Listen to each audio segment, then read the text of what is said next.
This is a Film Stories original podcast.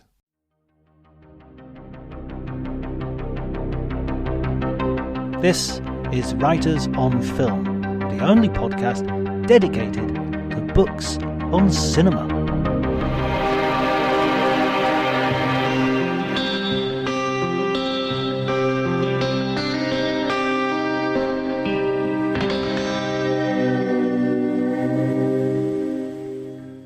Hello everybody and welcome to Writers on Film. My name is John Bleasdale. I'm a writer and film critic and author now, I can say, with full assurance. But today I'm talking to an author I respect and I've learned a great deal from, Joseph McBride. He has a new book. How many books is this now, Joseph? This is number 25. Number 25. Wow. And It's called George Cukor's People and is... I love the book for many reasons. It's absolutely packed full of interesting insights into the films of George Cukor and stories. But I also really loved the approach of going to a director through his acting and through his directing of actors. I thought that was a fascinating approach, Joseph. So I really want to talk to you about that. But first of all, well done on the book. And what first drew you to George? And I've got to get this right because you're very specific about the pronunciation in the book. Cukor, is that correct? Cukor. Yeah. You're like cue ball, Cukor. Yeah.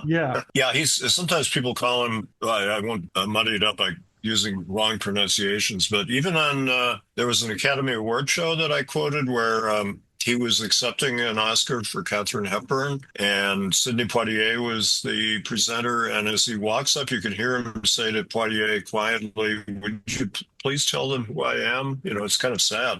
This is 1968, and both Poitier and the announcer for the Academy Awards mispronounced his name. So that kind of shows you how he's not a household word like Capra or Ford. Of course, those names are easier to pronounce, but Cukor, it's a Hungarian name, a strong name like a lot of directors, but he just wasn't a public figure that much because for one thing, he was queer and he was in the closet pretty much, although everybody in Hollywood knew that he was gay and pretty much accepted him, but you had to be discreet about it in those days. And so he didn't seek a lot of personal publicity. And also that, you know, as you were saying in the approach of my book, as he worked through his actors and his writers, he had great respect for collaborators, and he was not an egotistical show-off kind of director like a lot of them are. Yeah, there's an interesting thing that you say at the very beginning, which is that he's coming from theatre, and he's sort of, I didn't really know this, that in the transition to sound, they brought a lot of theatre directors in to co-direct films, so they would deal with the actors while the sort of silent film directors would deal with the framing, the mise-en-scène, and the more visual aspect. Yeah, even John Ford, you know, had to cope with a couple of clunky theater directors staging scenes, and a couple of Ford's early talkies are really burdened with some horrible talk scenes, you know, before people realized that Ford knew what he was doing. But they just Hollywood was in a panic at the coming of sound, and they imported a lot of theater directors, and Cukor came out to work on a very ponderous melodrama called River Romance, which is not good at all. And he was supposed to give training in a Southern accent to the actors. It's a Booth Tarkington play. And he admitted he didn't really have quite a clue what a Southern accent was. But he really excelled, though, when he spent 6 months working on All Quiet on the Western Front, which is a great film, came out in 1930. It holds up wonderfully today. And he was the dialogue director, and he helped cast the picture. He tested all those young men for roles and the women too, but he helped him find Lou Ayres, who became a star. He had made a couple films, but he made a great name for himself as the lead of that film. And Cukor worked with the director Louis Milestone behind the scenes to rehearse these young men, you know, playing soldiers, and it's quite a lively and authentic feeling film, you know, for an early talkie. It's not stilted like a lot of them are. And Charles Brackett, who is a great screenwriter who worked with Billy Wilder a lot, he said George Cukor came out and he taught us how to do dialogue on film. He said he invented the art of natural movie dialogue. I was going to say it's interesting that he comes from the theater, and yet his like the first hit that you talk about him co-directing, All Quiet on the Western Front, is really notable for its naturalism. Yeah, he actually didn't co-direct that. He doesn't even get credit on the film, which is kind of peculiar. But in those days, the credits were very, scanty. But Milestone was a very strong director. He had won an Oscar already, and a major silent film director. And but Cukor then was given a chance to direct films with a couple of movie directors working with him. And he admitted that it took him about 3 films before he got the hang of the camera. The first film that he felt really like he was getting it was The Royal Family of Broadway, which holds up very well. It's based on a play by Edna Ferber and George S. Kaufman, Take Off on the Barrymore Family, very uproarious, really fun play about a theatrical family, and Cukor played around with the camera, and the cast was wonderful. Ina Claire was one of his favorite actresses, who was mostly a stage actress, and Frederick March. One thing that he did throughout his career was he was great at helping stage actors adapt themselves to the movie camera. And that was important in the early days of talkies because they brought a lot of actors out from New York, and they needed help in toning it down for the movie camera. And Cukor did that throughout his career. There's a wonderful anecdote I have in the book from Jack Lemmon, who made his film debut for Cukor in It Should Happen to You in 1954 with Judy Holliday. And he had done a lot of television and theater. And so he was used to projecting and playing to the second balcony, And Cukor kept telling him, less, tone it down. And Lemmon was getting irritated, and he was a very, cheerful, adaptive kind of guy. But he was getting kind of cranky, and Cukor said, do it again, please. And Lemmon said, you're going to say less, aren't you? He said, yeah, yes, less. And then he got angry, and he said, are you telling me you don't want me to act at all? And Cukor said, oh, please, dear boy, please. And Lemmon said that was the best lesson he ever got in the film business, because what Cukor wanted was the appearance of not acting, just being yourself, as he said, if you could. That isn't easy to do, though. I mean, like a lot of people are self-conscious or they're not skilled. And even people who are very skilled sometimes can come off as phony on the screen. And Cukor had great taste and sensitivity and was able to help actors reach deeply into themselves, more deeply than they ever had before, too. I always think it's interesting that there's certain actors who get criticized for not acting, they're always themselves, Cary Grant, Michael Caine to some degree as well. And then you rewatch the films and you sort of think they really, they're just hiding their acting, really, because they're amazing in these movies. Well, they're the best actors. The ones you mentioned are 2 of the best film actors. And John Wayne is another example. And I quote him in my introduction. I talk a lot about what is good film acting. I think it's a very misunderstood art even today, because the performances that get Oscars and Emmys usually are given for what I call the most acting, not necessarily the best acting. And especially in the Emmy Awards, people who are screaming and crying and waving their hands. And in the Oscars, it's often people who transform themselves and put on accents or funny makeup or whatever. But somebody like John Wayne, who people said, well, he just played himself. Well, I asked Wayne on the set of The Shootist, in which he really gives a marvelous performance, his last film. I said, what do you think of that when people say just play yourself? He said, it's quite obvious that can't be done. He said, if you just play yourself, you'll be the dullest son of a bitch who ever walked across the screen. But what he said very shrewdly was you have to project something. You have to project a personality. You create a personality and, you build it up. And he didn't elaborate, but, he figured out that walk and mannerisms. He had certain mannerisms and the way he talked. And he told me, he said, I only have one trick. He said, I pause in the middle of the sentence so you don't look away. And I don't pause at the end of a sentence so you don't look away. And I think, Hemingway's one of my favorite writers. And he deals with male vulnerability. And there's a myth about Hemingway that his characters are super macho, but they're not. They're very troubled men. And John Wayne's hesitation in the middle of the line gives that great, powerful actor, a certain vulnerability and likability, I think. I don't know if he meant that consciously, but that's how it comes across. And so Wayne, was one of these craftsmen who spent a career developing a persona that people like. That's what stars do, after all. I mean, that's what makes a movie star. Is you go to see a star because you like the personality and you want to see it again. And there are different facets within personalities. Like Jim Naramore, my friend, wrote a book called Some Versions of Cary Grant, which influenced my work on Cukor. And he talked about the different Carys. There's the dark Cary and the sort of antic Cary and the romantic Cary, different kinds of Cary Grants within this personality that we know well. And he knew that he shouldn't play roles that he wasn't right for, or that were too much of a stretch for his audience. But there are actors who are, chameleon actors like Laurence Olivier. But Olivier, in his Cukor film Love Among the Ruins, said that it was the best experience he ever had in motion pictures. And I think he wasn't really usually a terrific film actor. I mean, I never got to see him on the stage, and I'm sure he was great, but in movies he was often kind of hammy. But in Love Among the Ruins, Cukor uses that sort of fussy quality really well.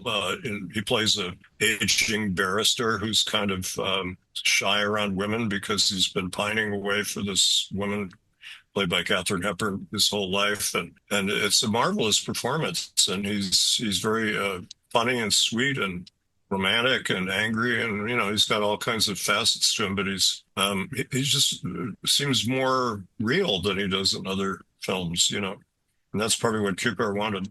You mentioned Katharine Hepburn, and of course, she is the sort of key collaborator, perhaps, of Cukor's career. They made I didn't count how many movies together, but 10 movies. Wow. So that's a great collaboration. And they made highs and lows, in terms of critical and commercial reception. Sylvia, Scarlett, the box office poison sort of origin of that. I was talking to Tim Roby about his book Box Office Poison, and we discussed that film in particular, a film he loves, by the way.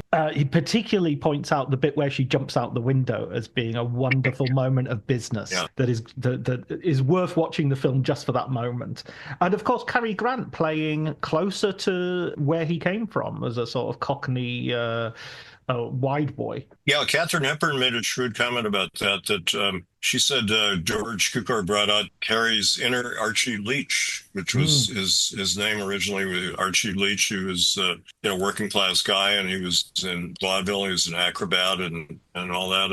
And I was talking to Naramore about how Cary Grant put together his persona, and before Sylvia Scarlett, he was pretty stiff. He played literally the tall, dark, and handsome guy who Mae West was coming on to, and he seemed kind of awkward, but in Sylvia Scarlett, he's having a wonderful time, and he's very charming and funny and kind of sinister at the same time. And but as Naramore pointed out to me, it wasn't until The Awful Truth, soon after that, the Leo McCarey film, that the whole Cary Grant persona came together.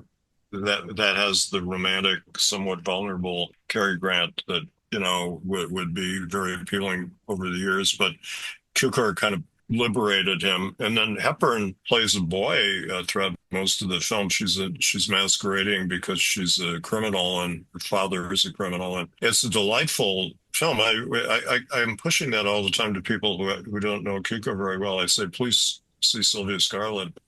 It might kind of baffle some people as it did in 1935, but I think audiences are more Cukor was way ahead of the time in dealing with what we call gender fluidity and gender as performance. We're more aware of that now, that we're not just sort of born in rigid categories. We kind of slide between them, and his characters do that all the time. But in 1935, they didn't know what to make of Katharine Hepburn doing this. And she was a very odd, unusual actress to begin with. He gave her film debut in Bill of Divorcement, and he had to sell her to the studio, and David O. Selznick like that she was this kind of odd-looking person and had odd mannerisms, but he recognized her great originality and talent and brought it out. And And then she's wonderful in Little Women that he directed, one of his favorites. And that's, she said that was her favorite of all her films because she really identified with that young, rebellious woman who becomes a famous writer. You know, it's her struggles to escape her small town background. And she's kind of torn between love of her family and feeling that her family is kind of stifling. And it's very much like Katharine Hepburn's own life. She said, this was my youth, you know. And so Cukor guided her all the way along. And as you said, they had their ups and downs. And she did some, you know, a few films weren't her best with him. Keeper of the Flame is not terribly good. And Philadelphia Story, which everybody, well, most people like a lot. I have an ambivalent reaction to it because you don't like the first scene, do you? You really don't like that Cary Grant pushes her in the face. And no, I've never liked that. You know, from the first time I saw that in college, I thought, Jesus, why are people laughing? You know, he's walking out on her and she's breaking his golf club over her knee, and it looks like he's gonna hit her, but instead he pushes her and she falls backward, and it's supposed to be funny, and to me it's not funny. But this was after she was declared box office poison. And William Mann wrote a marvelous book, biography of Hepburn, that I recommend. I've read that 3 times now. He talked about how she really had to recreate herself as an acceptable, more mainstream kind of woman for the 1940 audience with Philadelphia Story, because they were rejecting. She was too independent, too bold, and too unusual. And so she got Philip Barry, the great playwright who did Holiday with her, which is a terrific film that Cukor directed. And she helped shape the Philadelphia Story play, and she produced it, and she got the cast together, and then she sold the project to MGM and brought in Cukor. But the whole idea of that play was to analyze her in a kind of critical way, and to have guys be attracted to her, but also kind of put her in her place, you know, and scold her a lot. And it's kind of an unpleasant film to some extent, although it's wonderfully made and acted, but it's kind of a scolding exercise against Katharine Hepburn. And she still played a lot of great parts over the years. And I've seen almost everything she did. And I interviewed her. I spent 8 hours with her on the set of a film once. Terrible film, Ollie Oxenfree, one of her last films. I was trying to get an interview with her, and they said, well, come out to the location and you can, you know, probably talk to her. But I hung around her for 8 hours, and she wouldn't give me an interview. And she kept coming over and chatting with me, and she was charming and flirtatious and all this, but she just wouldn't give me an interview. And it was raining all the time too. And I thought, there's nobody in the world I would stand in the rain for 8 hours except Katharine Hepburn. But I later interviewed her about Frank Capra, and that was a good interview. And she did State of the Union for Capra. But Cukor was her mentor all the way through, and they kept teaming. They made, I think, Pat and Mike is a marvelous film that isn't as... With Spencer Tracy, with Spencer. Just to go back for a second, it sounds like Sylvia Scarlett is sort of the 12th Night, and Philadelphia Story is a Taming of the Shrew. Yeah, actually, both are really, you nailed it. Yeah, and she liked to do Shakespeare. Later in her career, she tried to do Shakespeare whenever she could. But even though it's unusual to have a woman play a man on the screen, it's a theatrical tradition. I mean, in Shakespeare's day, women were not allowed to be in the play, so the men had to play women. But they had a tradition where famous actresses would wear pants. They called them pants rolls or Hosenrollen, you know. And Sarah Bernhardt played Hamlet, and you know, that kind of thing. And but Hepburn always, I mean, in her private life, wore pants, and this was considered scandalous. I think there was an incident William Mann talks about one time at RKO where people were giving her a hard time for wearing pants, and she just pulled off her pants and walked around in her underwear for the rest of the day. You know, that's Katharine Hepburn. Yeah. That's kind of what Sylvia Scarlett does to the audience. It's kind of like, wow. But it's funny. It's very droll and sweet. But Cukor had such a great command of tone. You know, he can change the tone in a flash from, you know, comedy to tragedy or romance, and, you know, without being awkward about it. And it takes a tremendous amount of taste and skill and pacing to do that. The director, as he said, is basically the audience. And Orson Welles said the same thing, that Wells said the director supplies what's missing in the making of a motion picture, which is the audience, because in a play, you have people laughing or not laughing. But on a film set, the crew can't react. They have to be quiet. And so the directors reliant on the actors reliant on the director to tell them a little more, a little less, a little faster, a little slower, whatever, And Cukor was wonderful at that. And Frank Capra was a wonderful audience too. When you look at pictures of actors working with him, they have a wonderful rapport, and you see that in pictures of Cukor working. I spent a lot of time getting terrific pictures for this book. There are 91 photos of George Cukor's people. And I have a lot of frame enlargements because I'm writing in a very granular way about moments of acting, and behavioral, body language, and also the way people talk, et cetera, and interactions. So I picked frame enlargements. I got really good quality frame enlargements. And then I found a lot of terrific shots of him working with his actors too. And I kept thinking of Truffaut's Hitchcock book, which has a lot more pictures, but that really set the standard for film books. That's the film book I learned the most from it. It really helps you to, understand what a director does. And I guess the goal of this book was, I felt that I and other critics had never really mastered how to talk about Cukor. I've been writing about him since 1971. I did a piece that was pretty good in 1973 for Film Comment on What Price Hollywood, which is an early Star is Born rough draft kind of that he directed. And I really tried to concentrate on the acting and try to figure out what made the acting tick, and a wonderful performance by Lowell Sherman as the alcoholic director. And he's kind of a forgotten figure, but he was really an interesting actor. So I kind of thought, well, I could go back and do that for all of Cukor's films. But over the years, I tried writing about him. But when you approach him from a level of, kind of swooping down on his themes and style, and it doesn't quite work. You have to kind of go inside the films and wrestle with the people and the performances, because he said I express myself through the actors. And other directors sometimes, like Hitchcock, would express himself more through the framing and the camera work.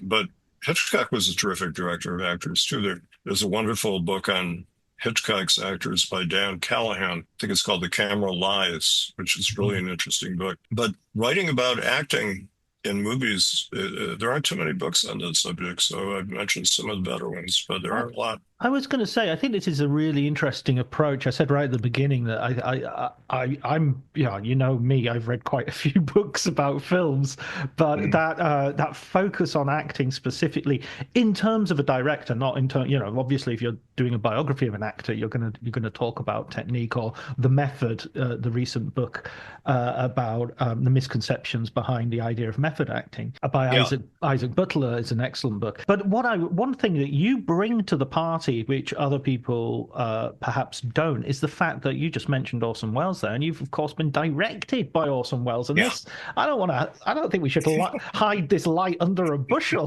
Let's blaze it out. I mean, what was that experience like? How did that come about? And what was it? Yeah, what was it like to be on set with Orson Welles? Yeah, I was thinking, when I started doing this book, I thought, gee, it's an experiment in film criticism, and am I up to it? Am I going to really pull this off? And I was a little worried about it, but once I started writing, it seemed very easy to me, actually. And part of it was I realized, because I'd spent 5 years acting for Welles in The Other Side of the Wind, playing a character kind of spoofing myself as an earnest young film critic, following John Huston around, writing a book about this aging director and peppering him with silly film buff questions. That was the idea of the character, and kind of being a nuisance. And, being as a film executive told me when he saw The Other Side of the Wind, he said, well, you're really the representative of us in the movie, the outsider, the audience figure.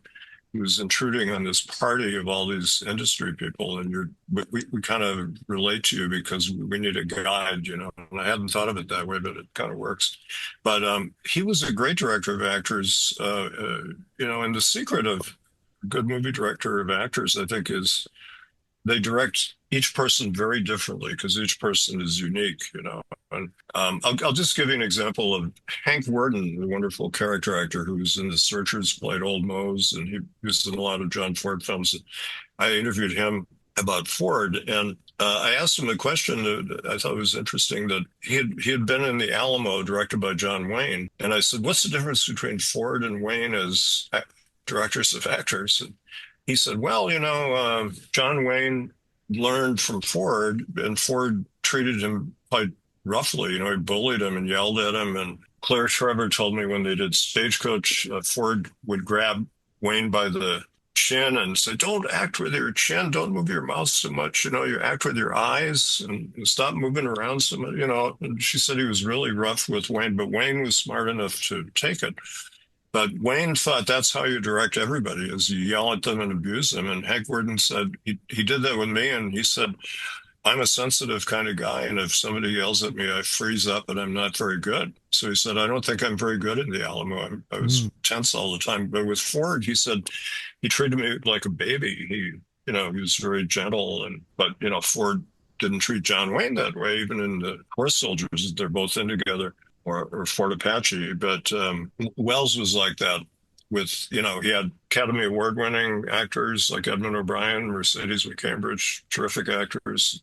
Then he had John Huston, who was a marvelous actor, but he didn't take acting seriously enough, Wells felt, because I think Huston started out to be a serious actor, and he was in the shadow of his father, so he gravitated more toward directing. And Huston told me he thought of the role as a lark. And it's a lark.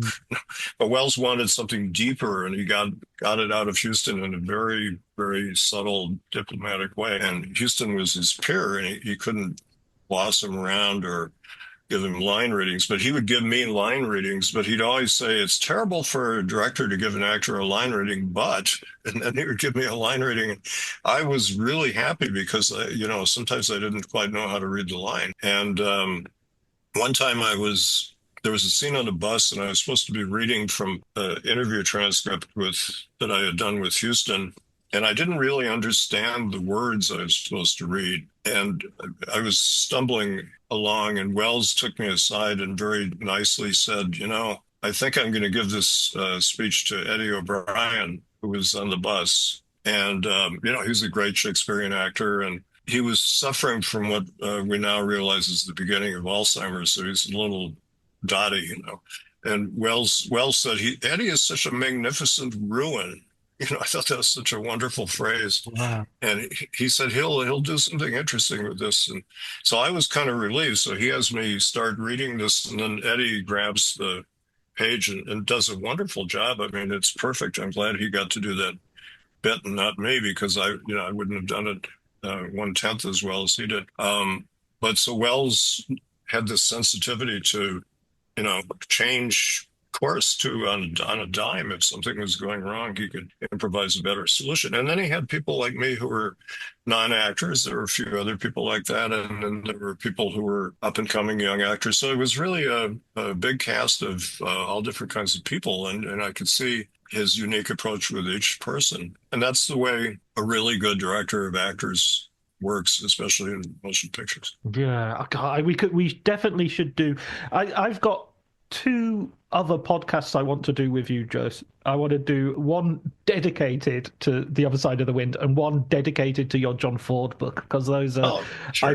I feel I've read your John Ford book. I love it, and we're definitely gonna have to do an episode on both of those if you have time in the future. Oh, I love talking about Ford. He's my favorite director, and I did the biography Searching for John Ford, and I just recently updated my critical study, John Ford, that I wrote with the late Michael Wilmington. And I Yes. updated that, added some new material. So, I'm constantly, I'm teaching a course on John Ford right now on the man who shunned liberty valance. I'm just about to finish it. I just showed 7 women to the class, and they love 7 women. I got them to understand Ford.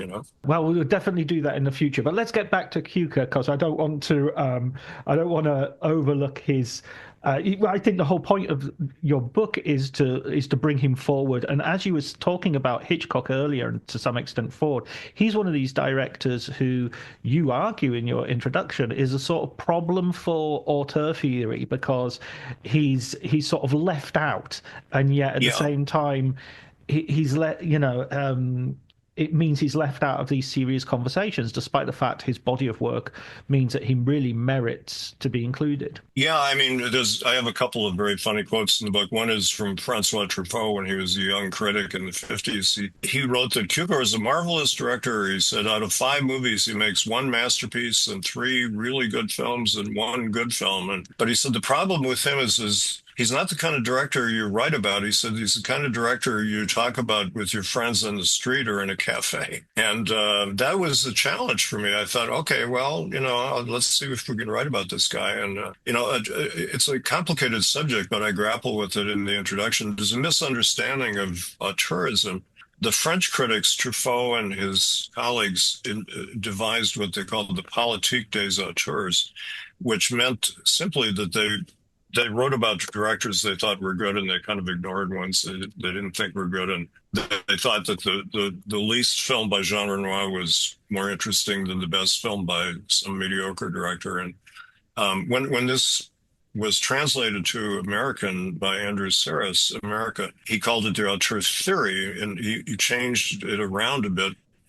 And his famous book, The American Cinema, which is our Bible when I was starting out, he did say there are directors who don't write their scripts and they can influence the film as much as somebody who does write his own scripts. But that distinction was quickly lost in America because people thought to be an auteur, you had to write the script like Woody Allen or Ingmar Bergman or Orson Welles or somebody like that.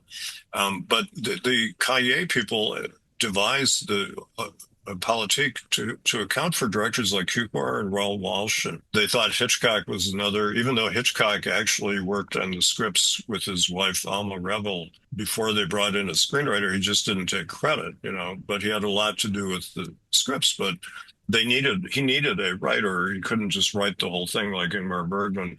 But what is a director? It's not the same as being a screenwriter. It's you take a good script and how do you realize it, as they say in France, réalisateur is a word for director, and you bring out the qualities of the script. One of the things that impressed me about Cukor, around 1980, I'm a member of the Writers Guild of America, and we gave him an award for his respect for writers, which I think is unique in the history of the Writers Guild. Can you imagine we give a director an award? And he was so happy to get it. I was there that night, and he always had the greatest respect for the terrific playwrights, usually who he adapted, and terrific screenwriters like Donald Ogden Stewart and Zoe Akins and Ruth Gordon and Garson Kanin. If he did a Kanin Gordon script, they were back home in Connecticut often, and he would call them on the phone and say, we need a couple lines here because Spencer wants to say something or whatever. And he occasionally would let an actor ad lib, but very seldom. But he would call the writers and he would hold up production, or he'd even send a car to Lubitsch was like that too. Lubitsch worked on the scripts with the writers. He didn't take credit, but they considered him an equal partner. But Cukor was not egotistical like some directors. He didn't have to say, I wrote it, directed it, produced it. That's a real problem for a lot of directors. I asked Howard Hawks once, I said, on your early movies, sometimes you took a writing credit, and how come you don't do that anymore? And he said, because if I did, I couldn't get such good writers to work with me. That's very smart. And Frank Capra hurt his career really badly because he started putting down screenwriters and trying to take credit from them, and they wouldn't work with him anymore. And he started having to rely on second-rate writers. But Cukor had too much respect for writers to do that. But he had a strong worldview and he had a strong personality and sensibility. He was both an insider and an outsider. You know, I talk about this a lot. Being a queer filmmaker, closeted, but people were aware of his sexual personality.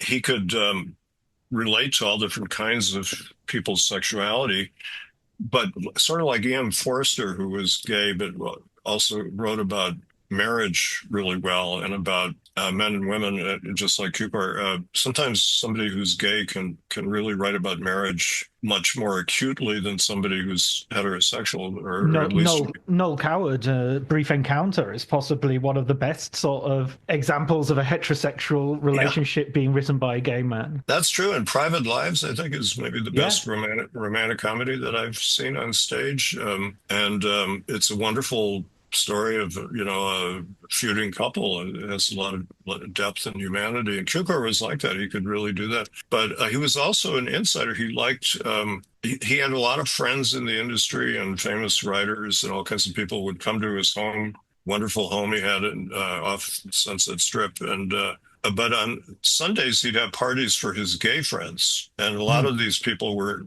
people who weren't well known. There might have been a few well-known people there, but he had a whole kind of separate group of friends who, in those days, you couldn't sort of be explicit about your sexuality. And so he kind of played a double life, as Pat McGilligan's biography of Cukor puts it well. It's called A Double Life. And but he could navigate between those worlds because he used the word discreet a lot. He was a discreet man and a discreet director, and that gave him a lot of subtlety. He was not a flamboyant or obvious person in his personal life, but he was a very subtle and witty, a very funny guy. I mean, I got to interview him 3 times, and he was hilarious. I was going to ask about that. What were the circumstances of those interviews, and what was he like? Sort of, what was it like sitting in the room with him? Well, the first time I met him was in 1975. He had just come back from Russia, where he did The Bluebird, which was a terrible disaster of a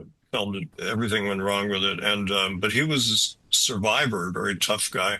So we were having lunch at the Polo Lounge at the Beverly Hills Hotel outside. And I asked him what it was like to be fired from a film. And I was thinking of a film called Desire Me, from which he had been removed. But he did something very funny. He turned to his publicist and he put his hand on my wrist or my forearm, and he turned to the publicist and said, "Notice with what finesse he avoids mentioning the title Gone with the Wind." And I wasn't actually thinking of Gone with the Wind, but he famously was fired from Gone with the Wind after a couple of weeks of shooting by David O. Selznick, and it was a blow to him, but he withstood it. And when other directors were fired, he'd be the first guy on the phone to tell them, "Don't worry, your career will go on." And usually, you know, in Hollywood, if you get fired or have a setback, nobody wants to talk to you, but he would be on the phone. And he was he had a great gift for friendship. And he was very bawdy, too. Todd McCarthy and I interviewed him at his home when he did Rich and Famous, his last film, when he was 81 years old, the oldest director at that time ever to make a film in major studio. And he told me he was delighted that I wrote an article pointing that out. He didn't mind. He was honored, you know. But he was so bawdy in his talk. He was hilarious. And Gavin Lambert, who became a good friend of mine, did a marvelous interview book with him called On Cukor. But he was critical of our interview because he said, "You let Cukor say all these, you know, obscene words and dirty comments." And I said, "Well, didn't he do that when you talked to him?" And he said, "Yeah, but I cut that stuff out of the book." And he said, "You shouldn't print that kind of stuff." And Gavin was a kind of old school gentleman, gay writer himself who believed in discretion, but we let Cukor be Cukor. And I'll just give one example. I quote in the book that actually this wasn't even in our interview. I said, "What do you think of Hollywood extras?" And he said, "Pricks and cunts." I thought, wow, that's But talk about. what do you really think? Yeah, what do you really think? And that leads me to an interesting story. I was kind of directed by proxy by Cukor. Oddly enough, I was in a movie called The Wild Party, which is a Merchant Ivory film. It's loosely based in the Fatty Arbuckle Wild Party story, and it takes place in Hollywood in 1929. And I play a party guest. They were making this film in Riverside, California, where I was working as a newspaperman. And so I kind of talked my way into this film. And I interviewed James Ivory and Ishmael Merchant, and they said they went to see Cukor when they were planning this film. And they said, how should we direct a 1929 Hollywood party? Give us some tips. And he said, well, have your assistant director go around to each extra and give them a backstory, why they're there and who are they, so they know who they are, not just milling around like in some movies you see extras that don't know what they're doing. So the assistant director came over to me right before the scene where James Coco, playing the lead character, enters the party. And the AD said, you're the son of a studio boss and you're trying to succeed as a producer. And so you're on the make at this party. And so I thought, okay, great, I'll be more aggressive than I usually would. And when Coco walked past me, I just grabbed his hand and shook his hand, and he kind of looked surprised, but he went with it. And it was a nice little moment. And later I asked Cukor, I said, is it true that you told Merchant and Ivory how to do this? He said, oh, yeah, that's exactly what I told him. That's what you got to do. And Capra said this a lot when I talked to him, that he said, I treat every actor as a star. He said, every little part. That's why the little parts in Capra films are as good as big parts, because each person gets special attention and knows who they are and why they're there and has a little life outside the frame. And there's nothing worse than watching a show or a film and seeing the extras in the background of a cafe, obviously doing a sort of like almost a side eye to camera to see if they're being seen, and not really being convincing. I want to go back to Spencer Tracy as well, because he's interesting in how he reacts to the to Cukor, because he's obviously got his own very private way of dealing with acting. This is what you say in the book, and there's a great story you have of whenever Cukor comes up to talk to Katharine Hepburn and Katharine Hepburn gets into a talk with Cukor, and Spencer Tracy just says, "Oh, shut up, George," and walks away. Yeah, he was so private, and Hepburn, and there's a very good biography of Tracy by James Curtis. I wanted to write a biography of Tracy at one point, but for a variety of reasons, I wasn't able to do it. But he went to my high school, Marquette University High School in Milwaukee. Oh, wow. A funny story, when I found that out in 1964, I went up to my favorite priest and I said, did you know that Spencer Tracy and Pat O'Brien went to our school? And the priest's face kind of clouded over. He said, Spencer Tracy, he's shacked up with that Hepburn woman and he's never given a penny to the school. So I thought I will try to emulate him. I never managed to shack up with the Hepburn woman, but I haven't given a penny to the school. But the advice of priests goes wrong once more. He said the wrong thing. I thought they should have been proud of our greatest alumnus. But Tracy, according to the book and people who knew him, he would work very hard on his scenes at home the night before. He would spend hours. He arrived on the set letter perfect. He knew everybody's part too. And Gene Simmons, who's in the Cukor film The Actress with him, which is a really good kind of little known film, said he listened really well. And she said most actors act listening or don't even bother to listen. A really bad actor won't listen to other actors, but she said he didn't act listening. He really listened. His face was very intent on her. She was playing Ruth Gordon as a young girl, and Tracy, there was a moment where there's a great close-up, which I have in the book, where he's watching his daughter kind of showing off her pathetic acting lack of ability, and he's kind of wondering, what's this poor girl going to do? And Cukor said, that was just beautiful. What were you thinking when you did that? And Tracy said, well, I was thinking when I told my father I wanted to be an actor, and he said, boy, I feel sorry for you, young punk, with your ears sticking out and your funny red hair, and you're going to have such a hard time. And he said, I was thinking about my father, but it was all private until it came out onto the screen.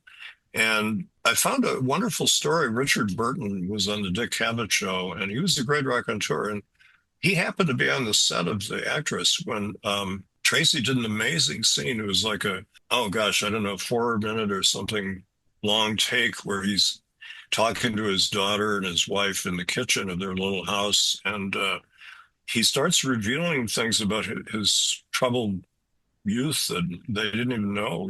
He's unburdening himself with all kinds of stuff. And it's deeply powerful, moving. But he's eating a sandwich while he does this. And he walks off camera at one point. He goes off into another room and makes a sandwich and comes back, and he's eating, and camera's moving in and out. And Burton said it was just devastating to watch this guy do all this stuff. And my dad was a reporter for the Milwaukee Journal, and he used to be the TV and film critic. And he interviewed Cary Grant once, and he said to Cary Grant, what actor do you like the most? He said, well, Spencer Tracy. And my dad said, how come? And he said, well, we all think he's the best. And Grant picked up a glass of water and demonstrated how difficult it is to drink a glass of water naturally while you're talking to somebody.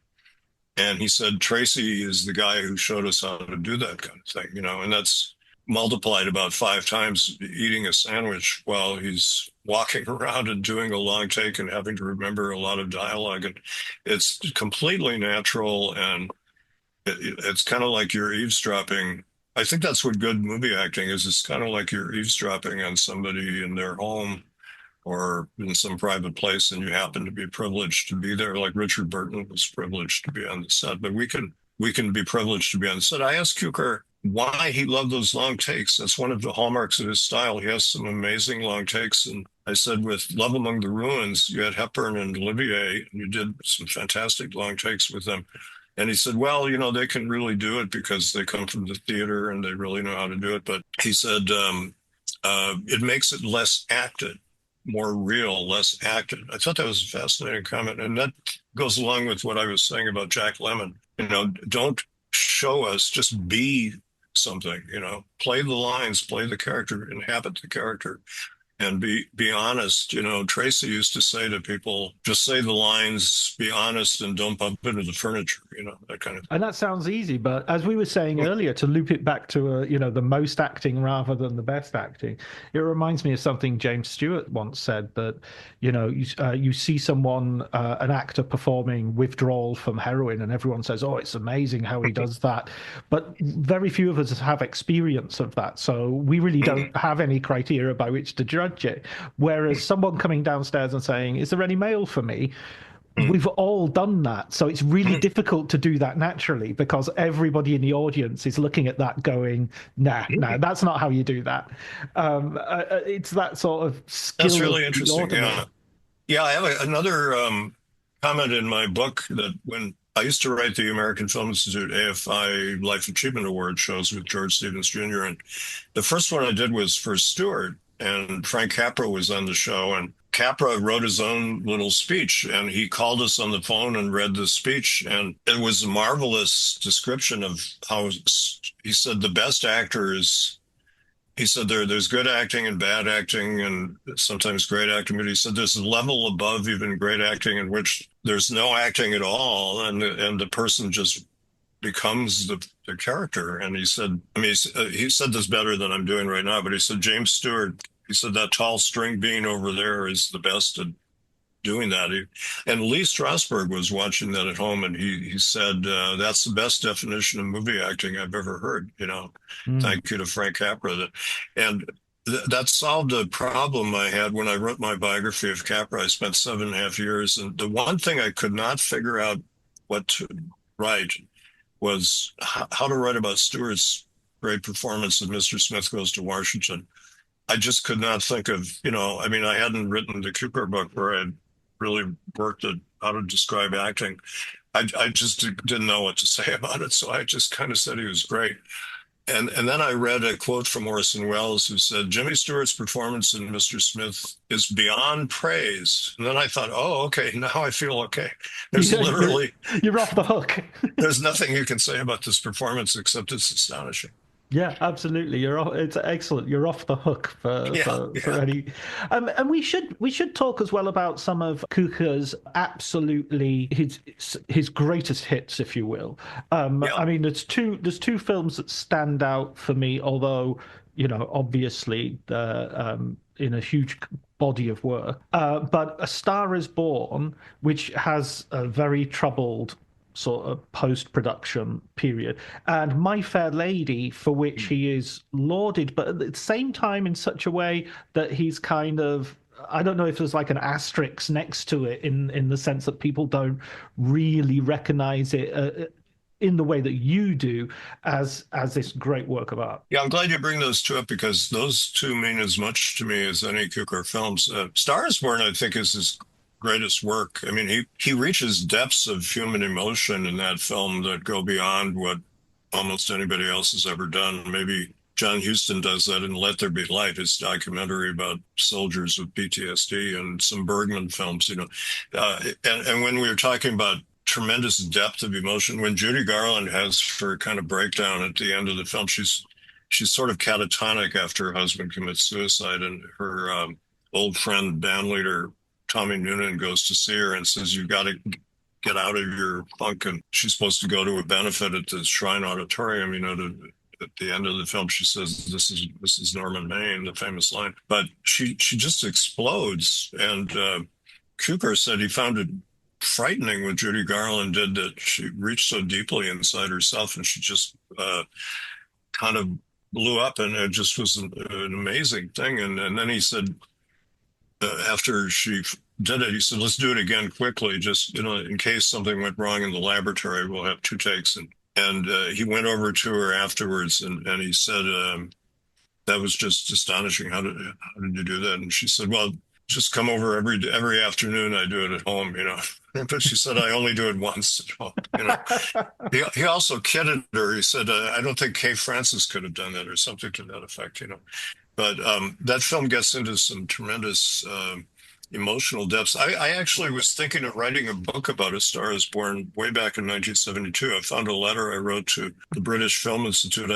My first critical study was on Wells for the BFI's Cinema One series, and I wrote them, I always want to write a book about one film, and I still may do that. And I said, I want to write about A Star Is Born. And I guess they said no, because I didn't do it. I don't know what the reply was. But my friend Ron Haber did a very good book on A Star Is Born. He was the guy who reconstructed the film. He found a lot of the missing parts, not all of them, but it was a tragedy, like what happened to the Magnificent Ambersons or Greed. This great film was hacked up, and there was no excuse for it because it opened well. It had great reviews. The business was good, and Warner's foolishly thought we can make more money if it's 22 minutes short or whatever they cut. And they hacked out some really important scenes. And then the public heard about this, and the word got around in the public. Stanley Kramer once said there is this mysterious grapevine. The public can tell when a movie is not good.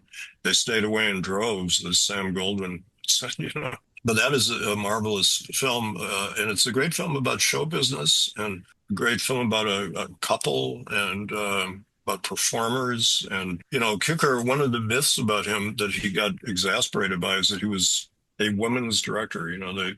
You still hear that, and he would get upset because, he directed so many great male performances too. James Mason in that film is fantastic, and Spencer Tracy did 6 films for Cukor, and Cary Grant did several, and Rex Harrison, My Fair Lady. That film means a lot to me, and one reason, I guess, one reason you write books is there's some deep personal connection that impels you to write the book, and part of it was I really liked Cukor as a person. I thought he kind of understood me when I met him. And most people you interview, they don't seem to be too interested in who the interviewer is. They're just kind of spouting off or whatever. But he said to me in 1975, when we were talking, he said, you're a very determined young man, but you're deceptively mild-mannered. And he said, keep that. And I thought that was very shrewd, that he saw into my personality in a way that almost nobody had before. And that's why he was a master psychologist. But when I was in high school in 1965, I went to that Catholic high school. I had a nervous breakdown and a physical breakdown, and I was hospitalized in a mental hospital for 4 months. And I was in really bad shape, but it was actually the best thing that ever happened to me, because I got out of the Catholic Church. I got out of my home. I got to meet a girl for the first time. I fell in love with this wonderful, troubled girl who, she was kind of Henry Higgins to my Eliza Doolittle. She reshaped me as a human being, rescued me and turned me into a different person, or brought out whatever inner qualities I had that were being repressed. And that spring of 65, I would get weekend passes, and I would go downtown in Milwaukee to one of the big theaters and see My Fair Lady. And I saw it 5 times.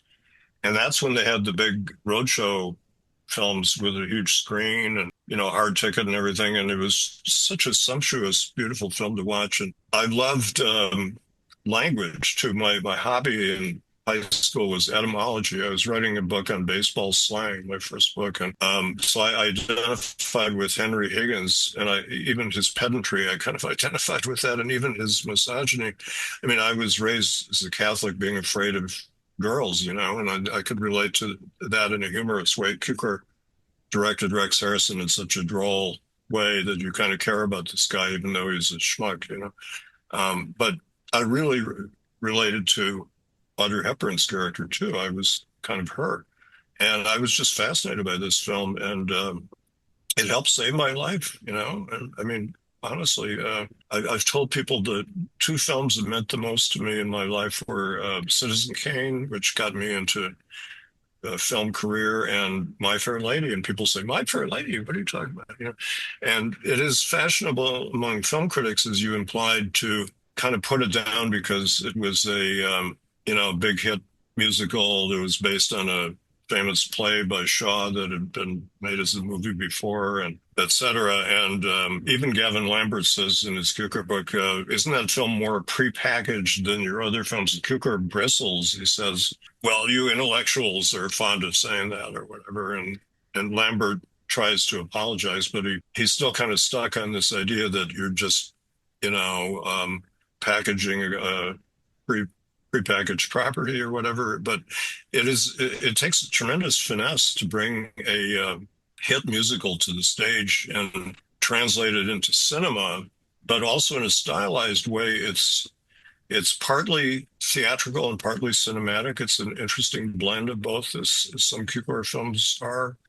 And Rex Harrison needed a lot of help. He had played the role for 2 years or something, and he needed help translating it to film, and he did it wonderfully. And Audrey Hepburn needed help, because there was that brouhaha about not casting Julie Andrews, which Cukor had nothing to do with. But Hepburn wasn't quite right for the bedraggled gutter snipe part of the role, but she was perfect when she becomes a lady, and Cukor had to kind of guide her along. It's an imperfect performance, but has more emotional depth, I think, than Julie Andrews probably would have brought to it from the evidence that I've seen. But it's marvelously stylized and a masterful piece of direction. I think he really deserved the Academy Award he got for that film. But that's another reason people put it down, because they say, oh, yeah, he got an Academy Award. It must not be a very good film, I think it's so interesting that these deeply personal films that help you through life, and that sometimes defy explanation to, I mean, you've explained it very eloquently there, so actually it doesn't really defy explanation, but it speaks to the sort of power of cinema that if it touches you deeply on a subjective level, there's really no argument is going to shift that. And no argument should shift that. Yeah, I mean, that's true. And when you write about it as a critic, and this was one of his late films, so I tried to write the book in sequence. I had to make a good argument. I can't just say I love this film because of, whatever. And, I mean, I had to kind of have a rational, analytical approach, but also throughout this film, I'm reacting viscerally to the acting, like as Wells says, when people go to see a movie, what do they go see? They usually go because certain actors are in the film. That's what most members of the public go to see. They don't go because it's a Mike Leigh film or something. Or, they go because it's Judi Dench or Meryl Streep or whoever it is, and Maggie Smith. And so you feel this emotional connection, but you have to analyze it too. It's kind of a tricky thing to do, but I think I pulled it off. But Cukor also, when you think about this, it is one of his most personal films because one of his themes running through his whole body of work is the Pygmalion Galatea theme in a very obvious way because he's the director shaping these performances, and often, women excelled in his films, but men did too.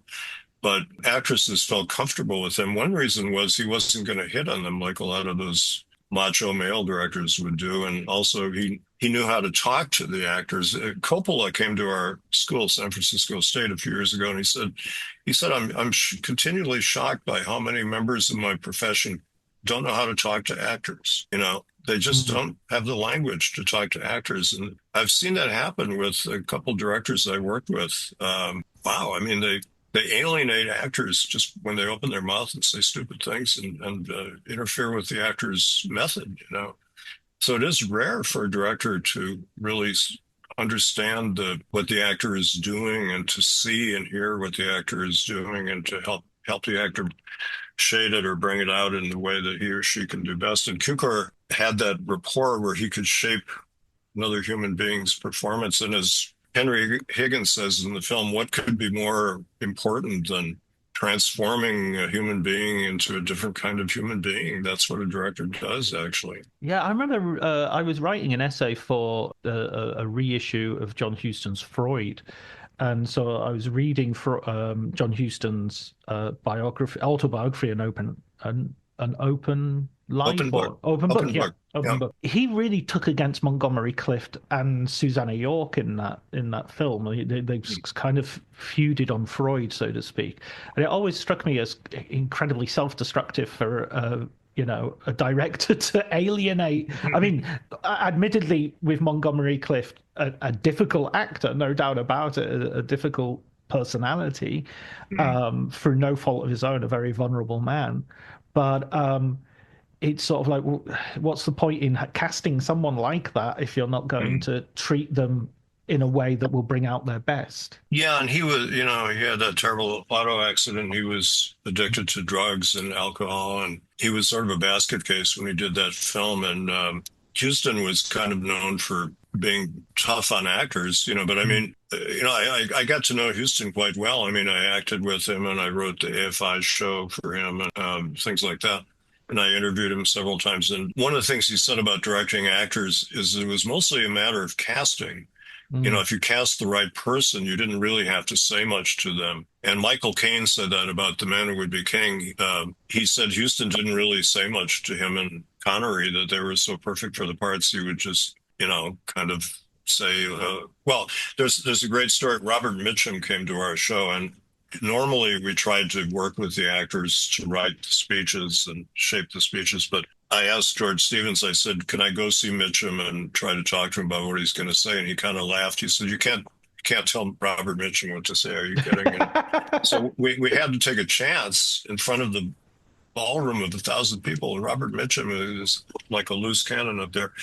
And a friend of mine was seated next to him at the dinner, and he said Mitchum arrived with an entire bottle of tequila, which he polished off in the course of the dinner, and he was completely blotto by the time the show began. And his name was called, and he was kind of leaning forward, and he suddenly sat up and he realized, I have to get up and walk onto the stage. And he took like 2 minutes to get up on the stage. We cut it to 10 seconds editing. And at first he's sort of faltering, but then he was just fantastic. Something clicked. And he said that when he and Deborah Carr were doing Heaven Knows Mr. Allison, in which she's just wonderful, plays a Marine who's in love with a nun, and very sensitive performance. Mitchum was a much more sensitive guy than people realized. He said he and Deborah Carr were in a cave and there were explosions going off, and they both said to each other, what the hell are we doing here? And she said, I thought you knew what we were doing. And Huston hadn't said anything to them. And they looked at Huston, and And on our show, Houston reacted in a kind of frowning way, like, well, what is Mitchum saying here at this tribute for me, you know? And then Mitchum said that Houston just said, even more, kid, even more. That's the only direction he gave him on that film was either even more or even less, you know. But that's kind of what a director does. But, you know, Robert Mitchum is so great that you don't really have to do a lot except to, you know, maybe tone him down or juice him up a little bit. We did that, and we also had him on our Lillian Gish tribute because he was in Night of the Hunter with Gish, and by then we had more faith that we could let him go, and he got up and he was completely different. He was a consummate gentleman because she was such a great lady that he was very, very poised and well behaved and gave a really lovely speech about Gish, you know, very different from his bawdy speech about Houston. It's like he was changing character to match the awardee. Yeah, yeah. He adapted to the subject, just like a great chameleon actor does. Houston said that Mitchum was such a great actor, he should have played King Lear. He always wished he could do King Lear with him. Baby, I Don't Care. The Lee. There's a Lee Server's book. Lee Server's book. Yeah, it's an absolute superb read for anybody who hasn't, who wants to know more about Mitchum, and stunning life as well. Really, really fascinating life. Yeah. Joe, I could talk. Well, look, let's do this again soon because, as I said earlier, there are a couple of episode-long conversations I want to have with you, Sure. especially about your John Ford books, I should say. But before we go, could you have you got any recommendations for us of film books that you might have read recently, or come across that you would like to, or maybe about what we've been discussing that you might like to? Well, I just started reading. There's a new book on Giant.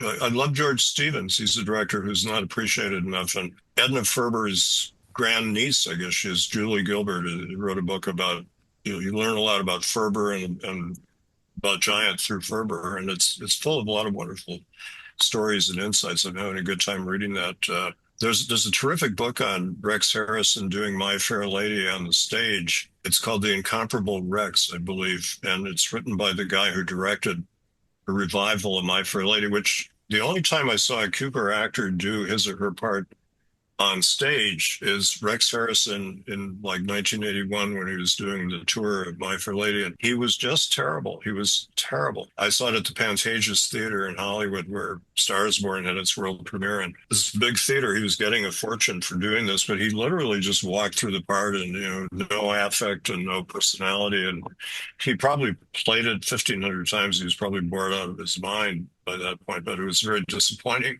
But it gave you a sense again of what a director can do. Even when Harrison back in 1963 did My Fair Lady, he probably was pretty jaded already by doing the play in New York and London for a long time. And he needed to kind of reinvent himself for the role, and he did a fantastic job of that.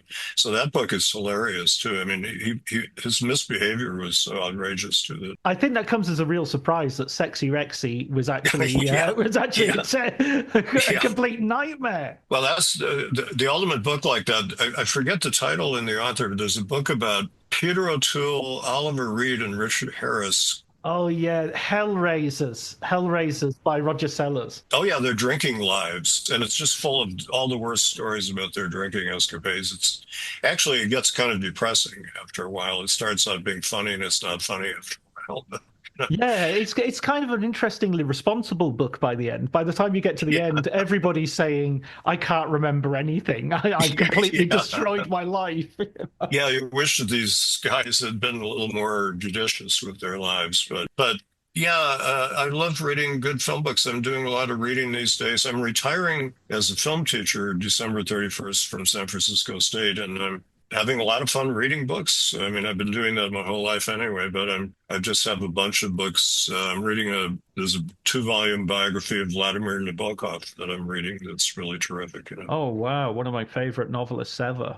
Yeah, I Absolutely. just read Lolita again. I'm teaching a course on Kubrick and Dr. Strangelove, and it inspired me to read Lolita again. What a great book that is. And now Mm. I'm on Pale Fire again. That's fantastic. Yeah, I want to get this one of those Library of America editions of Nabokov, which includes Lolita and it includes Nabokov's screenplay of Lolita. And Yeah, I just read the screenplay again. I hadn't read that for a long time, and it's very odd and interesting. Who was I going to say? On Kubrick, there's a really good new biography. You may have interviewed Nathan Abrams. yes, we did. Yes, he talked to Yeah, Nathan and Robert Kolker, isn't it?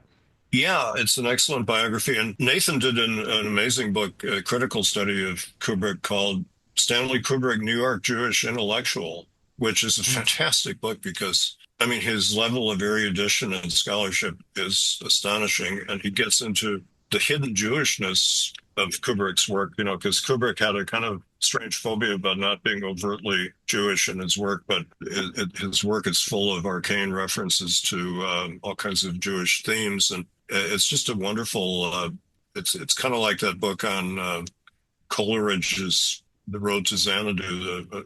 What's the name of the poem? Kubla Khan. Kubla Khan, yeah.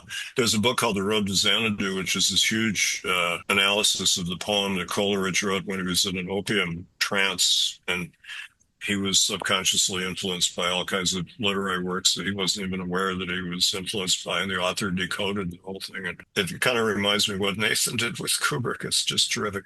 And that, Kubrick lends himself to that. There's that film Room 237, which I thought was it went off the rails. It didn't really do it in an intelligent way, but Nathan is very judicious and accurate. When he makes a claim about something, it's really true. It's not just something he's making up or whatever. But Kubrick planted a lot of riddles and mysteries in his work. And he spent so long on each film, too, that I guess he just poured all kinds of things.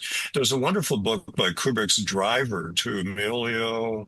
I forget his last. It was published originally in Italian as well, because he's an Italian driver. It's an Italian guy. It's something like Me and Kubrick, wasn't it? Something like that. It's just terrific. It's about his daily life. Like, they say no man is a hero to his valet. Well, Kubrick was still a hero to this guy, but he saw all the signs of Kubrick that you would love to hang out with Kubrick. And this guy got to do it. And it's just a terrific portrait of somebody in a way of intimacy that you seldom get in a study of a film director. Absolutely. Absolutely. Yeah. Yeah. Brilliant. Wonderful, Joe. That's a wonderful conversation, a brilliant book. I really recommend it to anybody who's interested in George Cukor. But more importantly, I think even if you're not, it's not been a name that's pinged on your radar, I think you should read this book because you'll realize that there are a bunch of films in here that you're familiar with and you probably love, and I think it really does the job of elevating Cukor to the proper position that he should be held in, which is as one of the great Golden Age directors. Thank you. And I'm glad you feel that way because that's what I felt about him, that he's been underrated because people don't understand what he did, so I tried to figure, well, how do you write about this guy? You write about him through the way he handled actors and projected himself through his performers. And that gets to the heart of what is directing, I think. And that's what I tried to do. So thank you. I'm glad you felt that way.